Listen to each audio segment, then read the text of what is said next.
अस्सलाम वालेकुम class. Lecture number हमारे पास 22 डिफरेंस की बात कर रहे थे। क्वेश्चन नंबर 2 की लॉन्ग क्वेश्चंस में अब हम बात करते हैं असेंबलर हमारे पास क्या है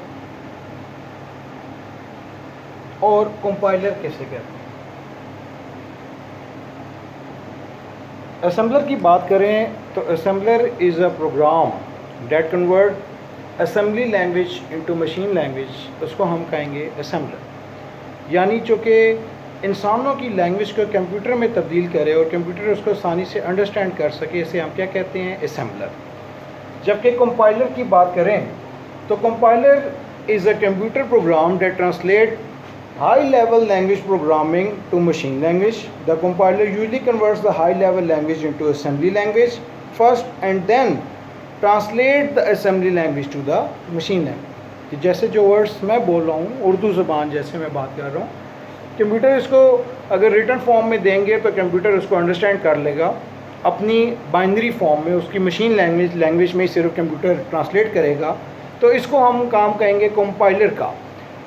सम टाइम आप अपने मोबाइल फ़ोन्स पे भी देखते हैं तो आप चैट लिखते हैं तो वो प्रिडिक्शन वर्ड्स आपको दे देता है डिक्शनरी के।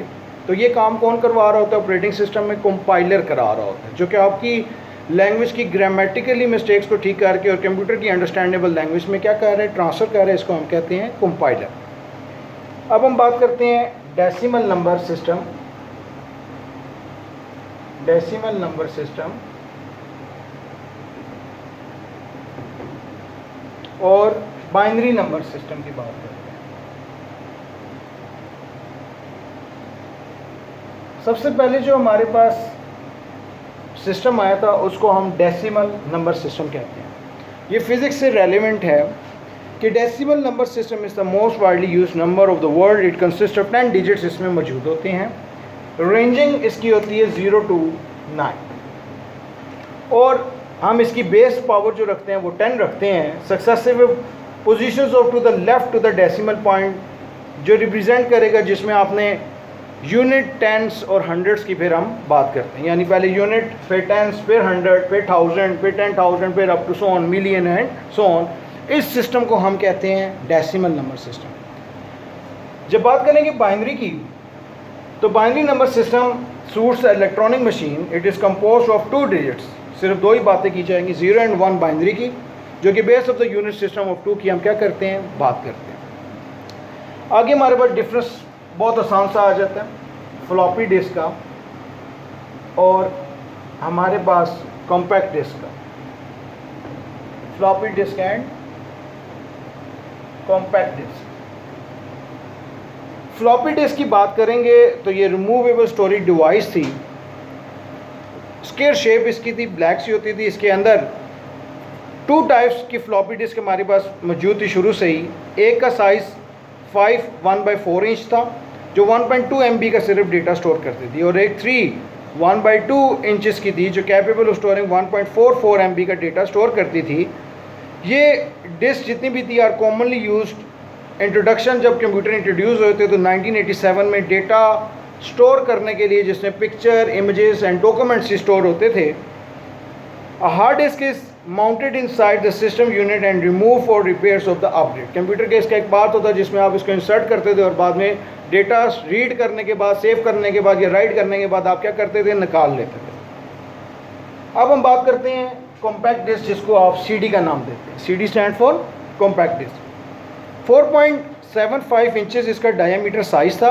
650 MB का ये डेटा स्टोर करती थी।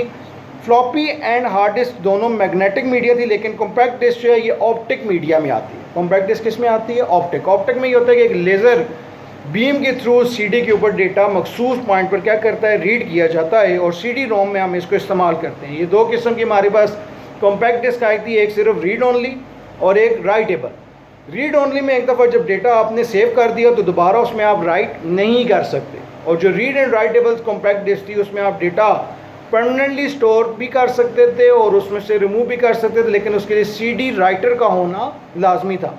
जो आम CD रोम होता है वो सिर्फ रीड ओनली मेमोरी कहलाता है, लेकिन अगर CD राइटर हो तो वो रीड भी करता है और डेटा राइट भी करता है।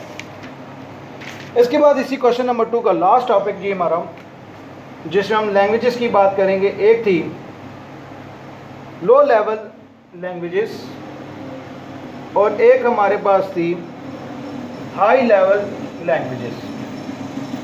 लो level language and high level languages. जो language written into machine code में लिखी जाती थी उन्हें हम लो लेवल लैंग्वेजेस कहते थे, जिसको मशीन लैंग्वेज की एग्जांपल भी और असेंबली लैंग्वेज की एग्जांपल भी आप कह सकते हैं। यानी लो लेवल लैंग्वेज सिर्फ वो बनाएगी जो कंप्यूटर सिर्फ एक मशीनरी कोड, बाइनरी कोड कोई अंडरस्टैंड कर सकता है, वो कौन सी लैंग्वेज है? Low level. जबकि हाई लेवल लैंग्वेज में हम स्टेटमेंट, वर्ड्स, अल्फ़ाबेटिक डिजिट सब तमाम और मैथमेटिकली नोटेशंस, स्पेशल कीज़ भी यूज़ कर सकते हैं जो कि इस्तेमाल की जाती हैं। कंप्यूटर भी उसको आसानी से अंडरस्टैंड कर सकता है, एक ऑपरेटिंग सिस्टम, उसको हम कहते हैं हाई लेवल लैंग्वेजेस। ये आपका क्वेश्चन नंबर 2 मुकम्मल तौर पर कंप्लीट हो गया। इसके बाद क्वेश्चन नंबर 3 जो लॉन्ग है उसमें हमने क्या क्या पॉइंट्स लिखने हैं और क्या डिफाइन करना है और क्वेश्चन के मुताबिक हमने आगे चलना है। क्वेश्चन नंबर 3 में कहता है right a detail note on computer history. क्योंकि अब ये कंप्यूटर हमारा सब्जेक्ट के साथ लिंक है तो हमें कंप्यूटर की हिस्ट्री मुकम्मल तौर पे मालूम होनी चाहिए। अगर हम बात करें all the development of digital computer is rated on abacus. सबसे पहला जो कंप्यूटर डिवाइस आई थी वो अबैकस थी, एक वुडन शेप थी, वायर्स के ऊपर वुडन बीड्स लगी होती थी 9 काउंटिंग के साथ, 10 भी कह सकते हैं, कुछ में 10 भी मौजूद थी। एडिशन, सब्सट्रैक्शन, मल्टीप्लिकेशन और डिवीजन का काम हम किस में करते थे? इस अबैकस मशीन पे करते थे। यानी ये तमाम तर कंप्यूटर जो अब जदीद तरीन टेक्नोलॉजीज़ में 1S, 2S, 3S, 4S, 5S की जनरेशन आ रही हैं और हमने इसकी टाइप पढ़ी analogue, digital computer, hybrid computer, फिर मेन फ्रेम, मिनी, माइक्रो और सुपर कंप्यूटर की बात की। ये तमाम कंप्यूटर जितनी भी generation by type, by size, by capability, by speed performance के लिहाज से आई, तो ये सब अबैकस का हिस्सा है। चार्ल्स बेबेज ने डिज़ाइन किया था मॉडर्न कंप्यूटर जिसको एनालिटिकल इंजन कहते थे, वो 1830s में बनाया था, ये अबैकस के बाद आया था। फिर अमेरिकन स्टार्टर था व्हेनेवर बुश बिल्ड किया था मैकेनिकल ऑपरेटिंग डिवाइस की आई थी, उसको हम डिफरेंशियल एनालाइज़र कहा जाता था, जो कि 1930s में लॉन्च किया गया था।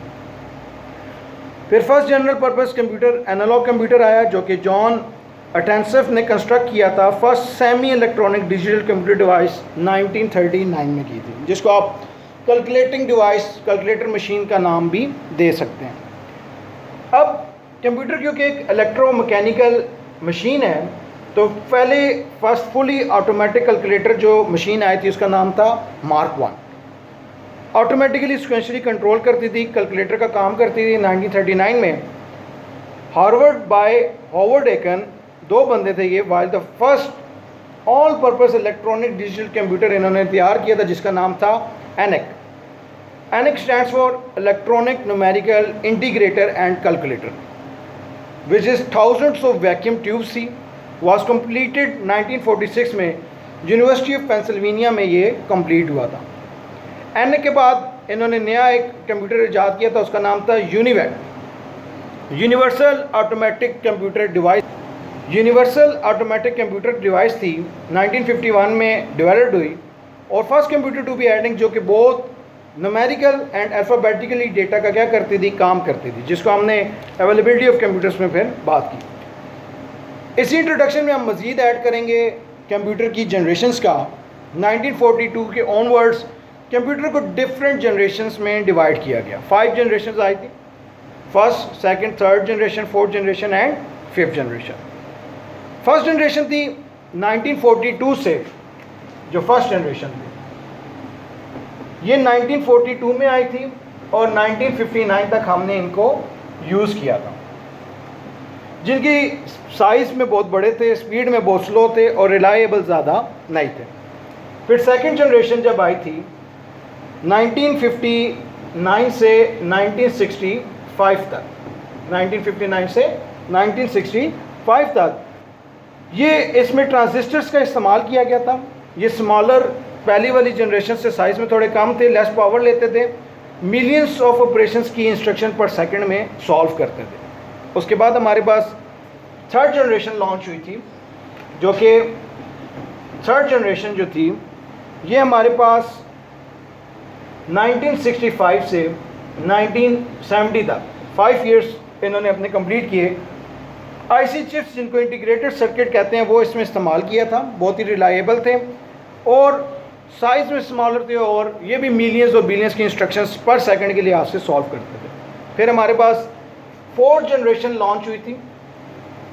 जो 4th जनरेशन थी ये 1970 से 1980 तक हमने इसको इस्तेमाल किया। उस वक्त और उस टाइम के लिए बहुत ही तेज़ और जदीद जनरेशन थी 4th, जो कि ज़्यादातर इंफॉर्मेशन टेक्नोलॉजीज़, डिफेंस और न्यूक्लियर पावर की ऐसी और एटॉमिक एनर्जी में हम इनको यूज़ करते थे। करैक्टर डेवलपमेंट माइक्रो प्रोसेसर इसमें इंस्टॉल किया गया था जो कि स्मॉलर बट पावरफुल कंप्यूटर था और पर्सनली कंप्यूटर्स में भी हम इन्हें क्या करते थे, यूज़ करते थे। रैपिडली ग्रोथ के बाद ये बहुत ज़्यादा इस्तेमाल में आया, लेकिन ड्यू टू कुछ परफॉर्मेंस की वजह से ये भी इतनी ज़्यादा सक्सेसफुल नहीं रही। वक्त के साथ फिर हमारे पास 5th जनरेशन जो अब तक हम इस्तेमाल कर रहे हैं 1980 से अप टू सो ऑन, यानी प्रेजेंट टाइम तक जो एप्लीकेशन, जो ऑपरेटिंग सिस्टम, जो कंप्यूटर हम यूज़ कर रहे हैं वो 5th जनरेशन्स हैं। आर्टिफिशियल इंटेलिजेंट कंप्यूटर्स में इनको कहा जाता है। साइंटिस्ट ने इसको बहुत इक्विपमेंट, पावर, थिंकिंग के लिहाज से, कैपेबिलिटी के लिहाज से बनाया, जो कि learning, drawing, decisions like human beings की तरह फैसले कर सकते हैं, तो इनको हमने 5th जनरेशन का नाम दिया। ये हमारा क्वेश्चन नंबर 3 एक्सरसाइज का आज कंप्लीट हो गया। तो ये generation of computer most important है, ये मोस्ट हिस्ट्री है, फ्यूचर में भी बहुत काम आती है। इसकी इंफॉर्मेशन आपके पास मौजूद होनी चाहिए कि किस ईयर से किस टाइम पीरियड तक और इनका मकसद क्या था और किस किस चीज़ के लिए हमने इस्तेमाल किया। नेक्स्ट लेक्चर में इंशाल्लाह हम क्वेश्चन नंबर 4 और फर्दर क्वेश्चंस लॉन्ग को टच करेंगे और मज़ीद फीडबैक, कोई भी इंक्वायरी हो, कोई भी चीज़ हो तो नीचे कमेंट्स में ज़रूर पास करें। Thank you so much for the class.